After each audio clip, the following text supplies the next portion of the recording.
Beginning is a right-wing news outlet in 2015, and I use the term news very loosely here. In 2021, the Daily Wire took its first steps into the world of entertainment with the release of Run, Hide, Fight, a movie that answers the question, what if Die Hard took place at a school shooting? I already went over that movie, including its very sordid history, in another video. It was an important milestone for the outlet, as it moved them away from news coverage that was heavily biased in favor of the right, towards entertainment that was, supposedly, devoid of any kind of political agenda. Since then, the Daily Wire has expanded its offerings to 4 movies on its streaming service, including one starring Gina Carano called Terror on the Prairie. This is the first movie Carano has appeared in since being fired off The Mandalorian by Disney for her social media activity.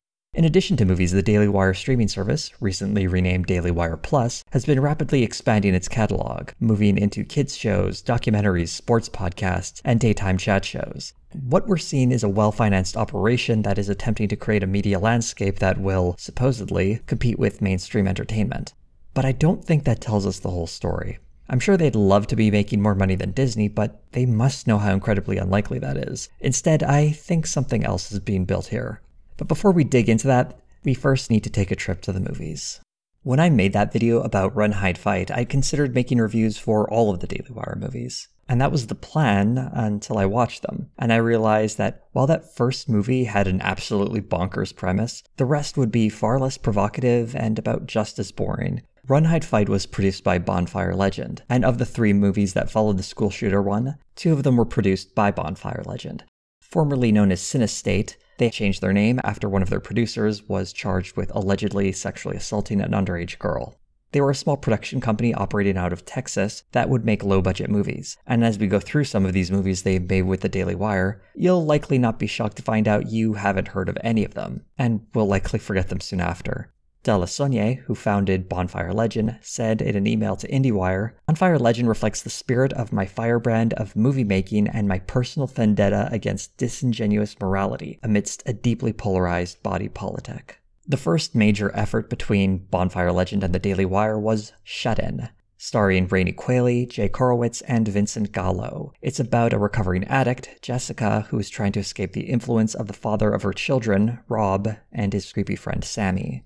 The movie has a surprisingly decent first 2 acts, offering some pretty good tension, but ultimately falls apart in the 3rd act with some weak action sequences and a slightly awkward religious message. Although as a thriller it didn't amount to anything too memorable, its production does tell a more interesting story. The script for Shut In was originally bought by New Line Cinema, and at one point Jason Bateman was even attached to direct, but because of the COVID-19 pandemic, it languished in development limbo long enough for the deal to fall through. De La Saulnier, who had been shopping the script around, brought it to the Daily Wire.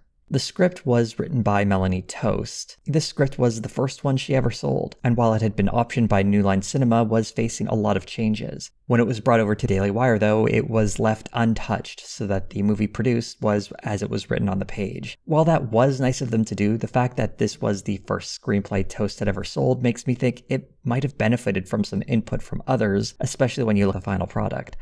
It had some good ideas that just didn't come together in the final release. And while I personally wasn't overwhelmed by the movie, I do want to acknowledge that the writer, Melanie Toast, had no intention of working with the Daily Wire. In a tweet from Twitter user Avishai Weinberger, he wrote about Shut In, "Having the rights to your script get tied up with these guys without your knowing what they are, and then they sell it as an exclusive on an alt-right site. Again, unless you asked for this, you didn't ask for this. What a nightmare." Toast replied with a simple, "I didn't." Happily for her, she now has a deal with Paramount working on a horror film titled Rabbit, Rabbit, Rabbit. I'm sure her work will keep getting better, and I do wish her all the best. Other people involved with this production, though, not so much. In particular, Vincent Gallo, with Shut In being his first appearance in a movie in 9 years.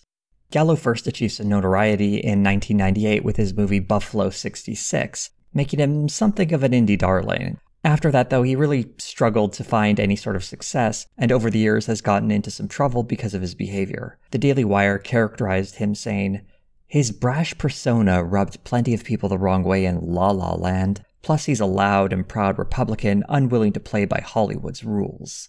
Let's just get a quick sample of that brash persona. Gallo has made a distinct impression with his online merch store where he sells one-off t-shirts for $666 with slogans such as "F*** Black Lives Matter" and one with a picture of Canadian Prime Minister Justin Trudeau with a homophobic slur printed on it. He also sells his sperm for $1 million. Here's an excerpt from that section. This is kind of a long excerpt, but it's pretty wild, so I feel as though I have to read the whole thing. Mr. Gallo maintains the right to refuse sale of his sperm to those of extremely dark complexions. Though a fan of Franco Harris, Derek Jeter, Lenny Kravitz, and Lena Horne, Mr. Gallo does not want to be part of that type of integration. In fact, for the next 30 days, he is offering a $50,000 discount to any potential female purchaser who can prove she has naturally blonde hair and blue eyes. Anyone who can prove a direct family link to any of the German soldiers of the mid-century will also receive this discount. Under the laws of the Jewish faith, a Jewish mother would qualify a baby to be deemed a member of the Jewish religion. This would be added incentive for Mr. Gallo to sell his sperm to a Jew mother, his reasoning being that the slim chance that his child moved into the profession of motion picture acting or become a musical performer, this connection to the Jewish faith would guarantee his offspring a better chance at good reviews and maybe even a prize at the Sundance Film Festival or an Oscar. According to Saunier, this is some kind of satire. I'm not entirely sure what it is it's satirizing, though. In 2020, Gallo made a post on Instagram to show his support for Donald Trump, and included in the message he wrote, "Granting women the right to vote was a mistake, and that mistake is clearer now than ever before." If this is all meant as some sort of elaborate performance, it's a bit strange to think that Gallo has basically burnt his career to the ground for the sake of these outbursts. And in the case of the Daily Wire, the joke seems to be partially lost on them. Or perhaps these reasons are simply emblematic of why no one wants to work with this guy, aside from those who, at least partially, share some of these opinions. Of course, it should also be said, if the Daily Wire is willing to work with a production company that turned a blind eye to a sexual predator who was only stopped after allegedly assaulting an underage girl, hiring a washed-up actor who has messed up views on gender and race might not seem so extreme. After Shut-In, the next movie released by the Daily Wire was The Hyperions, starring Cary Elwes. This is similar to Run, Hide, Fight in that it was produced well before the Daily Wire had any hand in the creative process, and they're only acting as the movie's distributor. The movie took a long and complicated route going through multiple entities before ending up on the streaming platform, but that story isn't so interesting. So to get straight to the point, it had been languishing for 3 years before finally getting released, and no one involved in this production had any idea it would end up on the Daily Wire. So we don't have to hate Cary Elwes, and we can still celebrate him dunking on Ted Cruz. Sadly, the movie doesn't quite come together in what seemed, at first, like a thoughtful attempt to address Disney's commodification of superheroes. The style owes a lot to Wes Anderson, but without the charm or authenticity. Ultimately, it's just not a very captivating movie. At least there were no creepy sex pests working on this one, though. Which finally brings us to the latest movie from the Daily Wire, the Gina Carano-led Terror on the Prairie. Back in 2020, while working on The Mandalorian, Carano made a series of tweets comparing being a conservative to being Jewish in Nazi Germany, amidst pushing conspiracy theories of voter fraud, along with other talking points you would see in more conspiracy-minded right-wing media outlets. So when her behavior led Carano to being fired off The Mandalorian, she rebounded very quickly, signing a deal with the Daily Wire. If you'd like to learn more about this situation, Council of Geeks has a good video going over the controversy that details how Gina Carano wasn't fired because she expressed the wrong ideology, but because her stirring up controversy made Disney think she might affect how profitable their show would be. Regardless of what the Daily Wire crew tell you, it's not being woke these corporations care about, it's making money, and Gina Carano was fired because her behavior might affect Disney's bottom line. Although the first movie Carano was supposed to work on was titled White Knuckle, about a woman who is targeted by a serial killer trucker, this was supposedly put on hold because of COVID requirements for filming. So instead, the Western, Terror on the Prairie, which was filmed in Montana, became the first movie Carano would star in for the Daily Wire. According to producer Dallas Saunier, it was the looming federal vaccine mandates that made him put White Knuckle on hold. Why a federal mandate wouldn't also apply to Montana, which last I checked was still in the United States, wasn't explained. Let's actually go into some detail about the content of this movie. Terror on the Prairie is about Hattie, the wife of a struggling farmer who has to defend herself and her 2 children from 4 men while her husband is in town looking for work. It's a siege of a small wooden cabin in the wilderness. Eventually, the good characters end up happily and the bad unhappily because, as Oscar Wilde once wrote, that is what fiction means. Like Run, Hide, Fight, and Shut-In, this movie resists interpretation as it exists largely to service action sequences and tension. But that doesn't mean it isn't saying anything.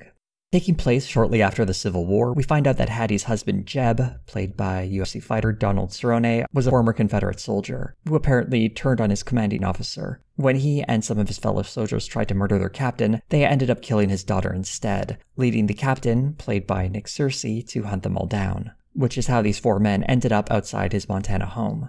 The pride of Jeb and Hattie's son of being an American is contrasted with Jeb's shame, being a former Confederate, introduces an interesting tension in a post-Civil War America, where the losing side has to reckon with their actions. Whether it's shame for fighting on the wrong side or the humiliation for having lost, Jeb still has to look his son in the eye knowing that he once fought against what his son holds up as pure and good. And Jeb's whole project to move to Montana further cements the westward expansion of the United States. So in addition to that shame or humiliation, Jeb is now in service to the state he once fought against.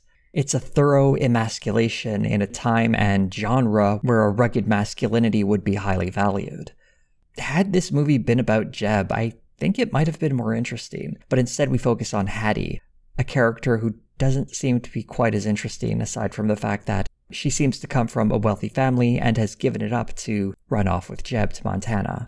She is the housewife who holds the family together while her husband is off trying to make something of himself, and it could have been an interesting look at the role women played in the 19th century and the heavy burden of maintaining a household. But by exploring that through a violent confrontation, it could struggle and survival in the West with masculine signifiers, like fighting off bandits. There's an irony here that I almost agree with the Daily Wire crew, who generally seem to get upset at female characters who star in action movies, especially those who adopt male traits as some form of female empowerment. The idea from the left is that women, your strong female character is a bare knuckles brawling woman who can knock a man through a wall and all this kind of stuff. The difference between us is that the action movie dynamic isn't interesting to me because it traps displays of strength in a movie behind very old masculine coded tropes, instead of letting female and male characters alike find other ways of demonstrating their inner strength. The only time we see Hattie making an impact where she isn't wielding a gun or in some way fighting off bad guys is early on when we see her treat an indigenous character's injuries, an experience that seems to rattle her, which is strange because in 50 minutes she'll be quite competently setting up barricades and smashing windows to fight off the captain and his goons. Still, her ability to treat someone medically is an interesting and thoughtful way of showing how important and crucial a character like her is in this kind of environment. And the fact that these are the only indigenous characters we see in the movie is also interesting. This scene can be seen as a whitewashing of sort of the westward expansion of the United States, doing a little bit to help the indigenous populations and then having their own wacky adventures on land that was recently stolen. Back to those action scenes that make up the bulk of the movie though, it's strange that they're not scarier for Hattie. Perhaps they seemed scarier written down, but they don't really come across on camera. That's probably because one of the biggest issues this movie has is that Gina Carano just doesn't seem up to the task of leading the film. I'm not deeply familiar with her acting history, so I don't know how this compares to her previous work too much, but this performance on Terror on the Prairie is flat and lifeless. She has the steely attitude of an action hero in the context of a Western thriller. As an example of how little she seems to be trying, consider the fact that Hattie is supposed to be from Missouri and should have an accent. I wonder if I might offer to buy some salt pork and maybe a dozen eggs. Fetch as many as you need. Is that a Missouri accent that I detect? St. Louis. I knew it. What a happy coincidence. It really seems that if Gina Carano was not going to do an accent for this movie, they perhaps should have just dropped that line entirely. Speaking of bad acting, the scenes between Carano and Cerrone are an absolute struggle to watch. His daughter? Why did you never tell me? Bad enough if I had to kill men for the Confederacy, then murder a child for the Union. It wasn't murder. You didn't know. Nick Searcy does an okay job as the captain, but otherwise the acting in this movie really takes it down some. It's bad enough to be distracting and undermine what I suspect is a movie about the role women in the West had in holding households together, albeit awkwardly presented through the language of violence. It might be easy enough to ignore the clumsy messaging of this movie if the action were interesting or exciting, but much of it is slow and clumsy. Since it's the 19th century, we see a lot of people running around from not very far distances as their guns struggle to hit anything. The captain and his gang try a few schemes to get Hattie and her kids out of the house with varying degrees of failure, and we see our heroes eventually triumph while ignoring their gunshot wounds. In other words, basic action movie cliches. It's a real shame we couldn't get a better female-led Western out of this thing, because that is one of the few unique things Terror on the Prairie brings to the table. Of the many, many Westerns produced in the last century, a minuscule number of them feature female leads. Ahead of this movie, I tried watching the few I could find, and it was a challenge just to locate any female-led Westerns. Some of the classics include Annie Get Your Gun and Calamity Jane, both musicals respectively about Annie Oakley and Calamity Jane, who were both popular acts from the Buffalo Bill traveling Western show from the early half of the 20th century. There is also Hannie Colder, starring Raquel Welch, about a woman who hunts down some outlaws who wronged her. In the 90s, there was The Quick and the Dead, starring Sharon Stone, about a female gunfighter. And the most recent female-led Western I could find was Meek's Cutoff, which, to be honest, felt a little more like an ensemble piece than having a strong female lead, although it was certainly the best of the movies I watched. Terror on the Prairie owes something to Hannie Colder, as it has a similar premise, although when it comes to Hannie Colder, that movie is all over the place with its tone. But through that madness, I still see Hannie as a more believable character, as her journey in this movie takes her from being a housewife to becoming a gunfighter, driven by her vendetta. It's an old Western cliche, but it makes more sense than Terror on the Prairie's Hattie, who somehow is able to fight off a siege at her farmhouse. There's no development or growth, just the bad guy shows up, she fights them, and eventually, through a few twists of fate, she wins. It's not much of an arc.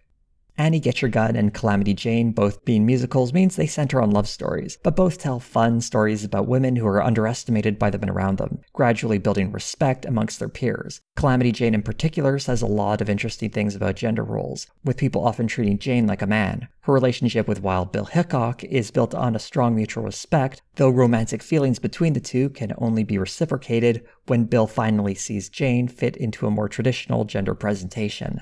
There's even a scene where a male actor is forced to pretend as though he were a woman. In other words, this movie is making a lot of claims on how superficial gender roles are, even in the very sharply defined world of the Western. Terror on the Prairie could be implicitly making many of the same claims, but it's so enraptured with its violence and intensity that it never really pauses to explore these questions. It could be read as an inversion in the characters of Hattie and Jeb, but everything else is such a standard Western cliche that it struggles to say anything of substance, even when its very premise is a direct challenge to gender roles in Western movies. It makes the whole thing feel like a wasted opportunity. So in short, I didn't like this movie very much. I give it a 2.34 out of 12. If you're wondering where Terror on the Prairie ranks amongst the female-led Westerns I've seen, I'd place it roughly here, slightly below Hannie Colder. Maybe it seems like being the worst is a harsh criticism, but when there are so few of these to begin with, it's actually not saying that much at all. I just didn't like it. The Daily Wire likes to characterize its movie and productions as being politically neutral. That is, they want to make movies for everyone, not just a conservative audience, and they're willing to work with anyone regardless of their politics. And while I'm sure they would accept any celebrity who would help raise the profile of their productions, they are quite obviously building a very conservative group of creative people to work for them, and are deliberately targeting a conservative audience. Here's the Daily Wire's co-founder Jeremy Boring lying through his teeth. Gina and I have never once talked about politics. I have no idea who Gina votes for. I don't know if Gina's a conservative or not, and I'm not going to ask her while you're all watching.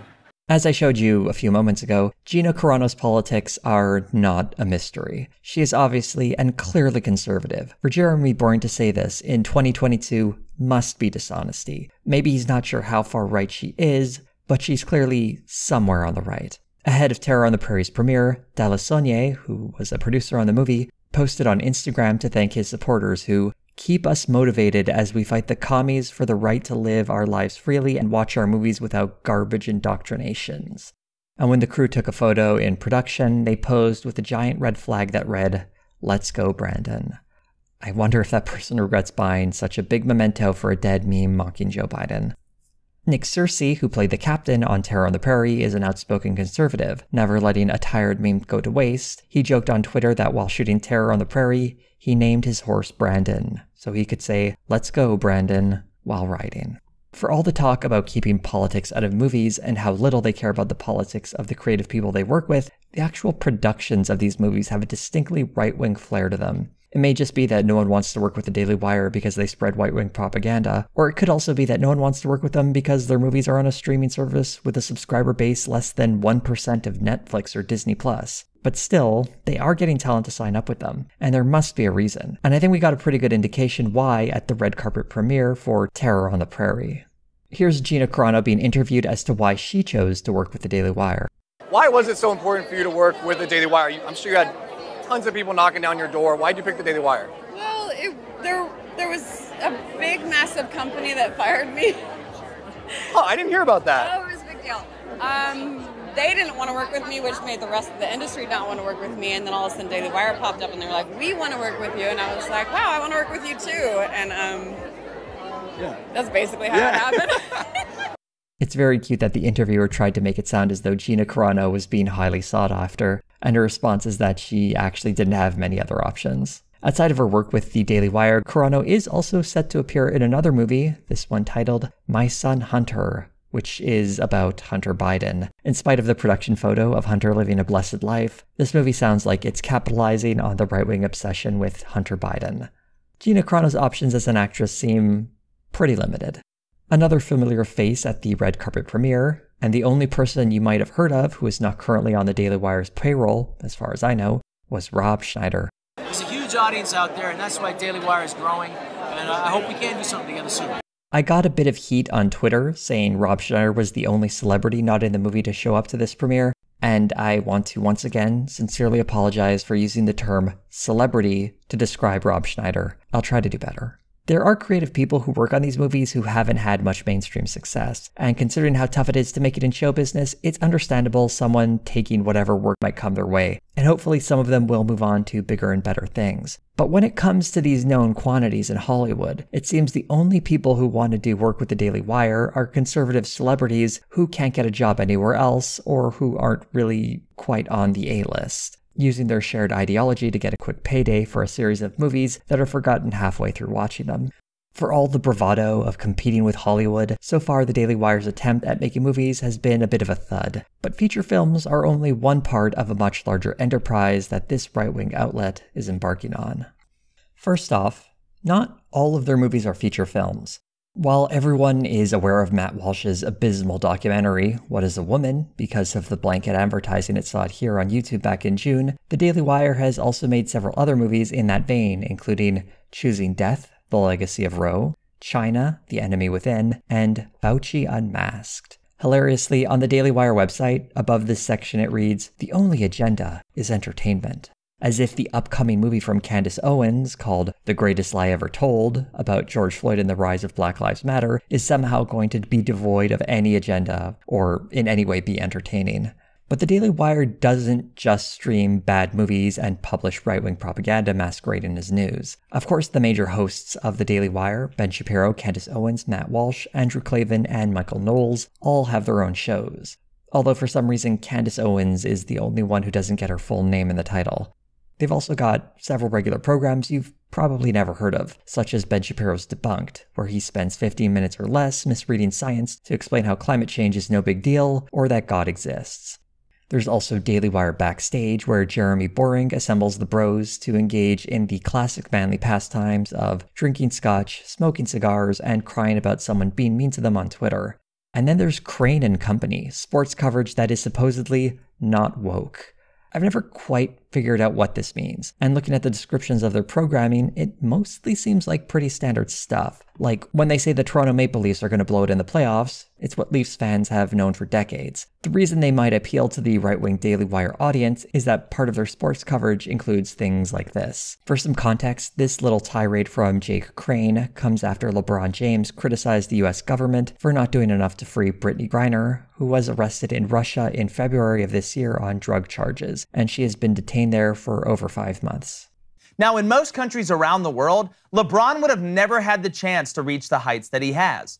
But maybe it's time we, the people, start to push back a little bit on this diva, this propaganda puppet for the CCP, this race hustler, and the same guy who told an innocent cop, "You're next." Maybe we should trade LeBron for Brittany so he can start to form an appreciation for the greatest country on earth. This is what ESPN is apparently missing. Long rants about how athletes don't love America enough.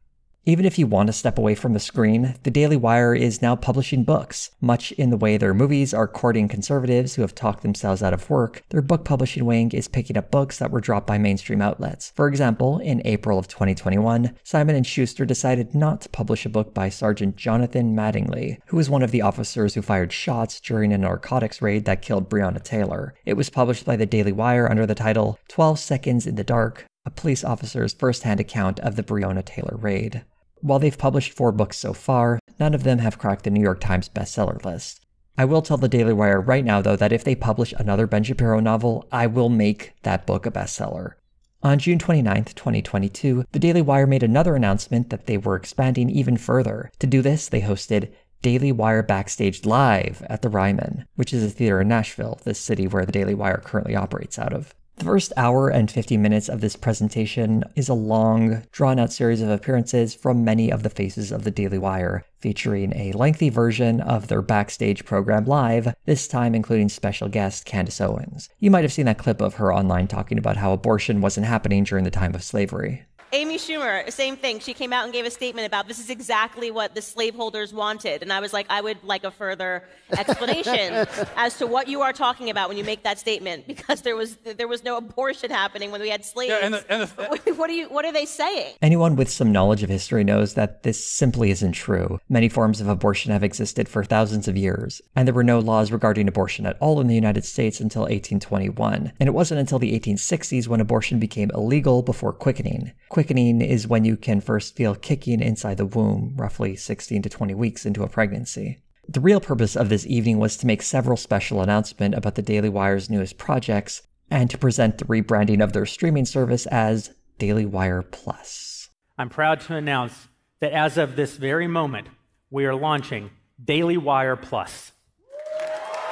One of the announcements that was completely expected was their Kids Content Initiative, something that was already announced back in March when they pledged to invest $100 million into the project over 3 years. The big reveal here was a trailer for their newest series, Chip-Chillas.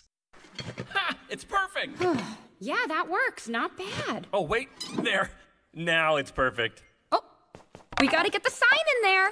This looks completely generic and uninteresting, but hey, I'm an adult, so it's not really for me. I do suspect it might get a little political in its content because the kids division is being fronted by Eric Branscombe and Ethan Nicolle, who are respectively responsible for the Christian-themed series VeggieTales and The Babylon Bee. At the very least, it seems likely that there will be some religious messaging in these shows. Also, they already announced this show over 2 months before this event, except they were calling it Chilla Time back then. Suspiciously absent from this event was the other kids show they had already announced, Doodle with Noodles. Perhaps they've just run into some legal trouble with the YouTube channel Gourmet Quilter for stealing the name of one of its segments. The next announcement was the Daily Wire's continuing partnership with PragerU, where all of PragerU's content would be made available on Daily Wire Plus.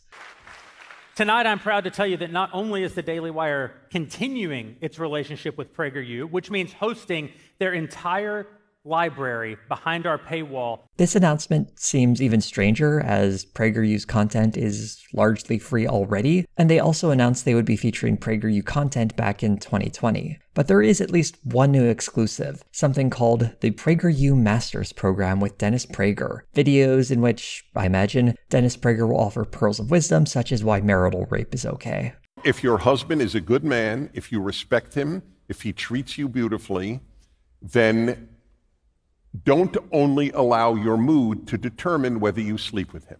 That was the thesis of it. Of course, there are times when obviously that will determine, but not always. Just as mood cannot determine almost anything good that we do. I don't determine whether I go to work based on my mood.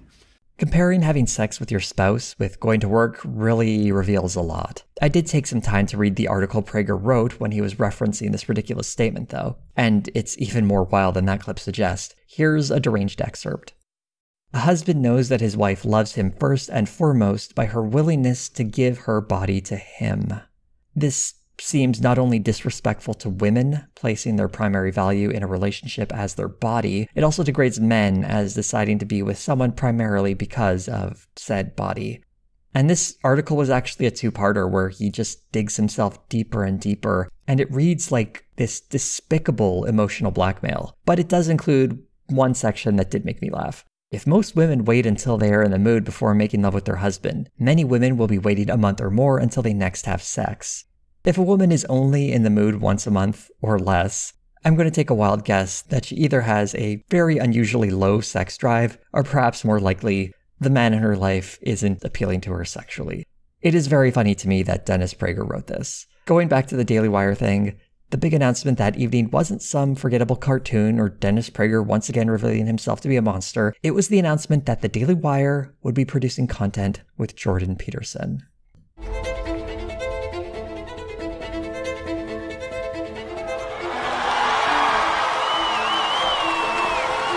The crowd, as you can tell from that reaction, are very excited.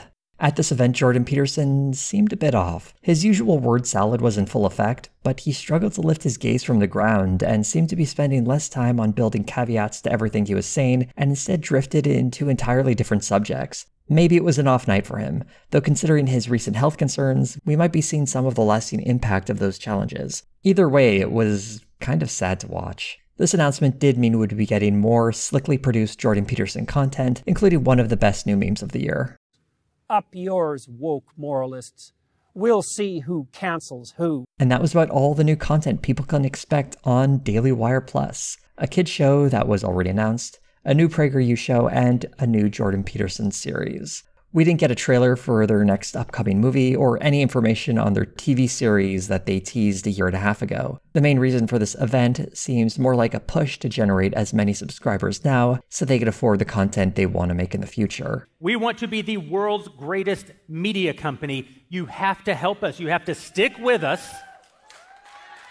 Give us a little bit of room to try. Give us a little bit of room to miss. We're going to knock it out of the park.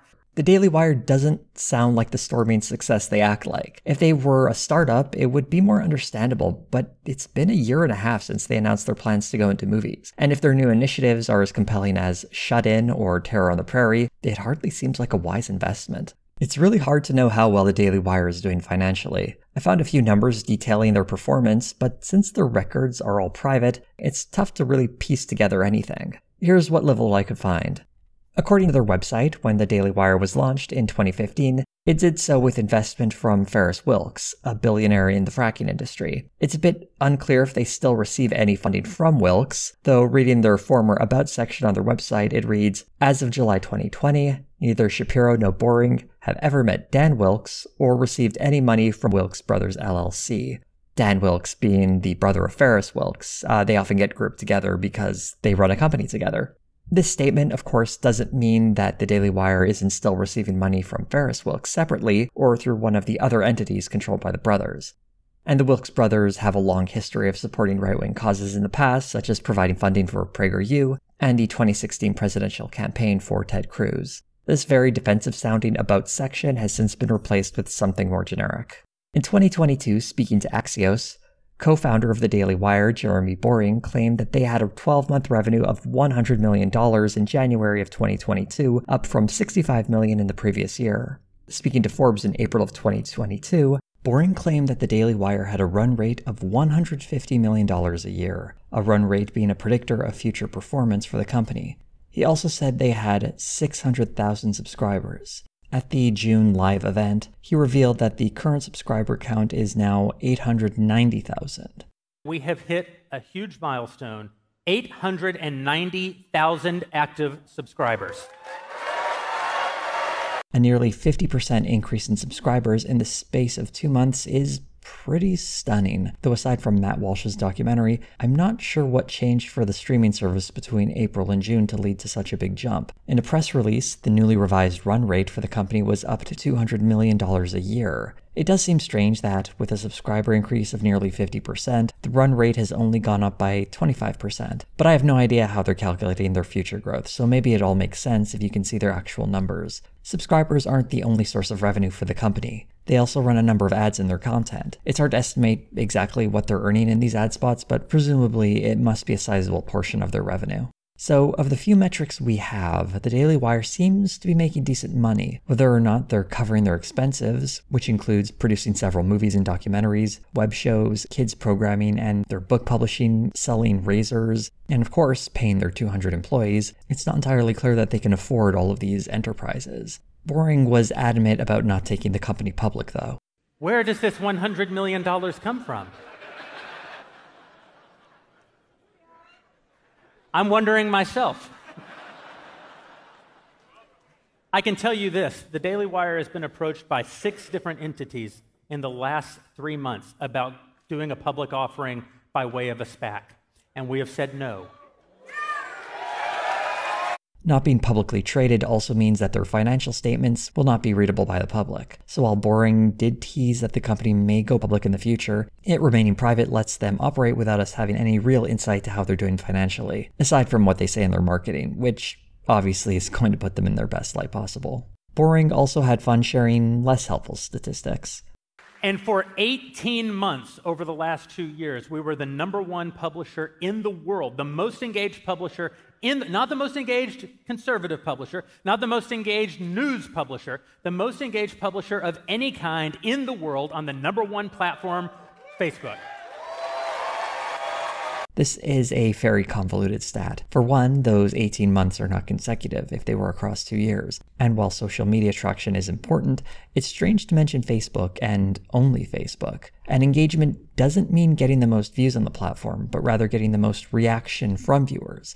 That is, getting people to click one of those little reaction buttons on the page. Unsurprisingly, political content designed to enrage or rile people up gets a lot of clicks.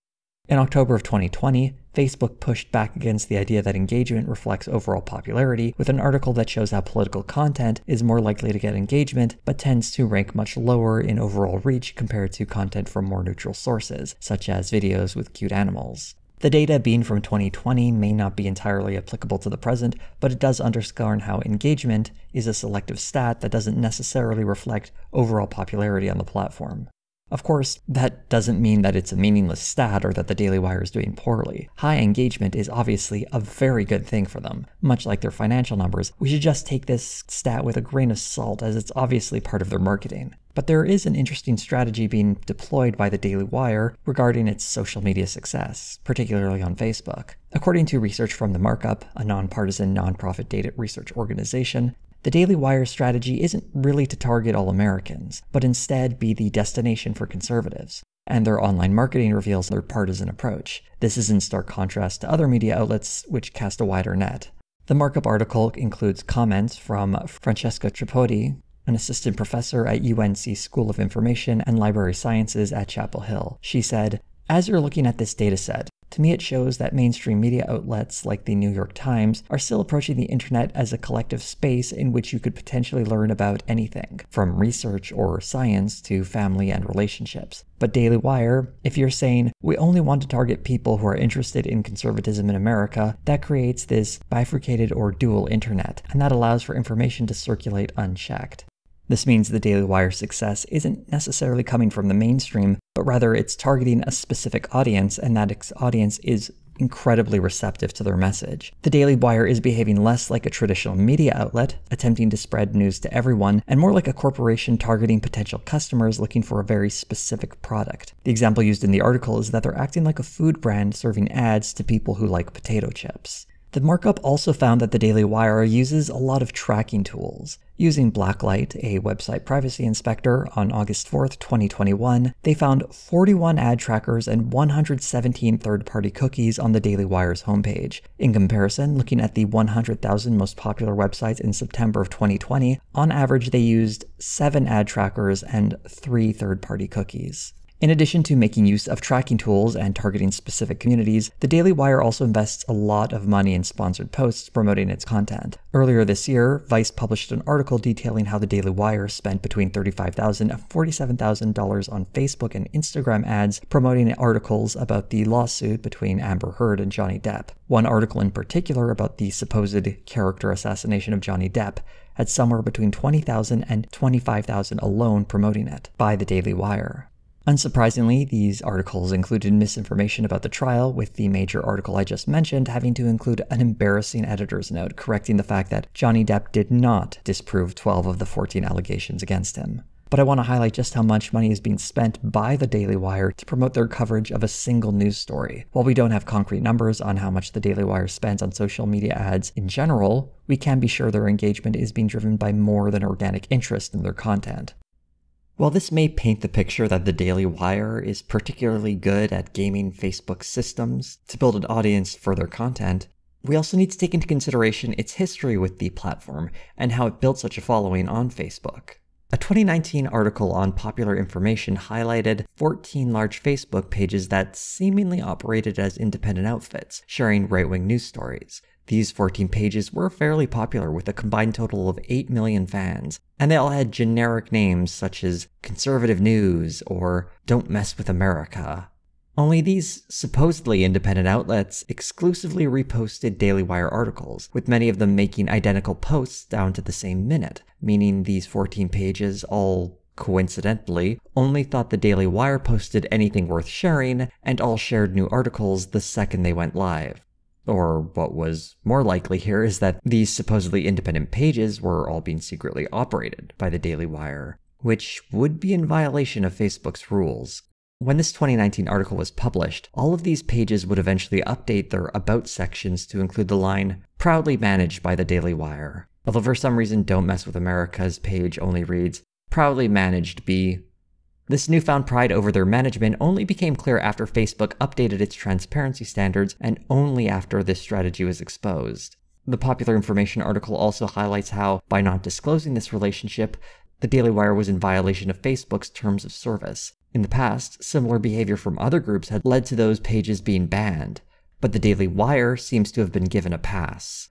Also in this same article, they spoke to a former Facebook employee who identified a bias towards right-wing media by Joel Kaplan, Facebook's head of global public policy and a former member of the George W. Bush administration. The former employee is quoted saying, "Anytime there was an issue with Breitbart or Daily Caller, Joel made the decision, and he always acted to protect them." There was also that well-documented 2019 dinner between Ben Shapiro and Mark Zuckerberg that was held to supposedly talk about free speech on the platform.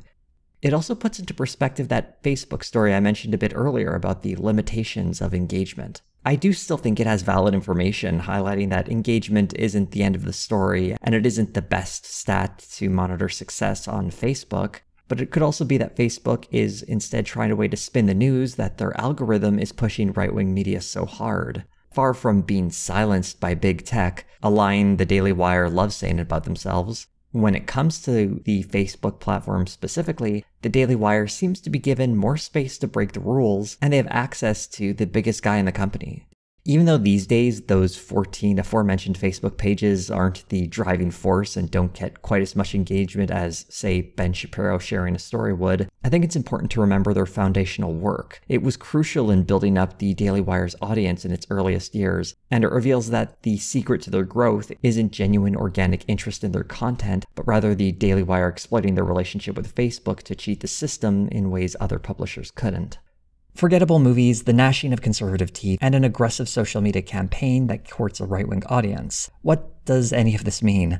What the Daily Wire is attempting to do is create an all-encompassing bubble for right-wing media. They may talk a big game about taking on Disney or Netflix, and when it comes to profits, maybe that really is the dream. But looking at their current strategy, it's less built on appealing to the mainstream in some kind of bid to replace them, and instead appealing directly to conservative audiences.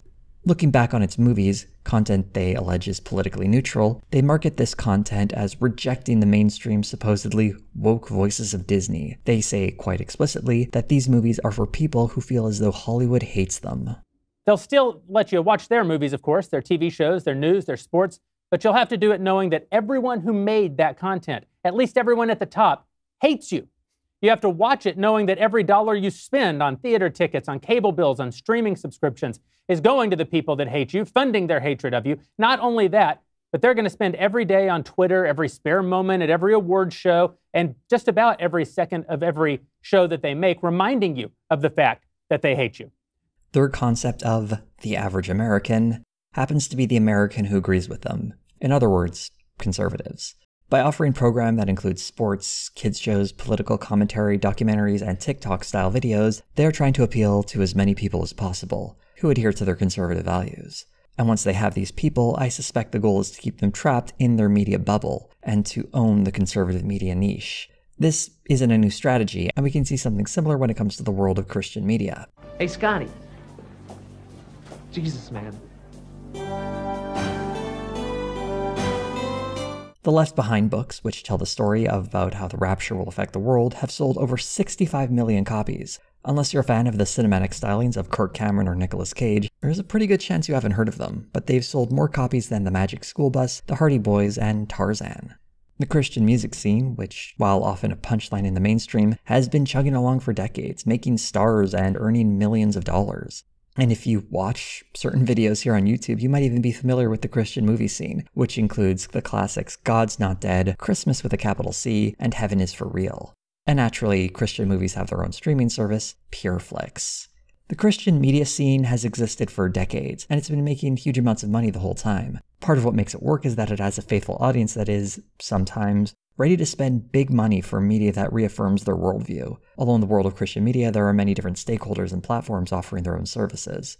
Products and industries with their own ecosystems have always existed, of course, usually occupying niches. If you're a fan of anime, you get your own little section on Netflix, or you can get streaming services directly for that. And of course there's merch, movie screens, and other fun bonuses that come with being into it. What separates Christian media from niche interests like these, though, is that it builds this strange parallel universe by explicitly rejecting the mainstream, unless the mainstream accepts them, to create its own bubble of content.